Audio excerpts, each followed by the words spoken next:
Nous allons voir maintenant un deuxième exemple. Donc, si je dois factoriser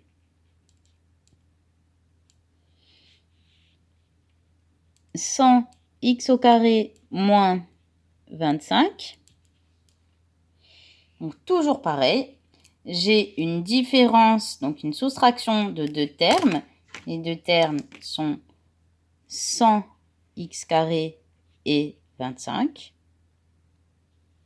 Donc, pour trouver le A de la formule et le B, il suffit de prendre les racines carrées de chacun de ces termes. Donc, la racine carrée du premier terme, donc la racine carrée de 100x au carré,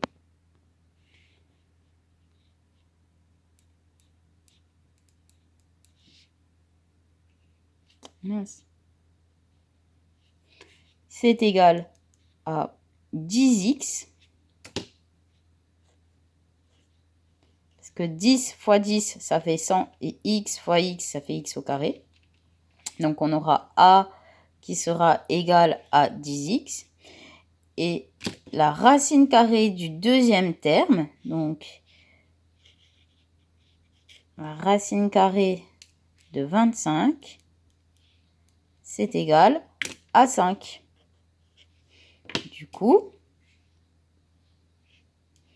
on aura la forme factorisée de 100x au carré moins 25 qui sera égale à 10x moins 5 facteur de 10x plus 5. Voilà, maintenant, si vous avez, attention à factoriser. Si vous avez à factoriser, par exemple, 100x moins 100. Vous avez bien une différence de deux termes. Mais attention, vous n'avez pas une différence de 2 carrés. Pourquoi? Parce que là, il n'y a pas de x au carré. Vous avez x tout court.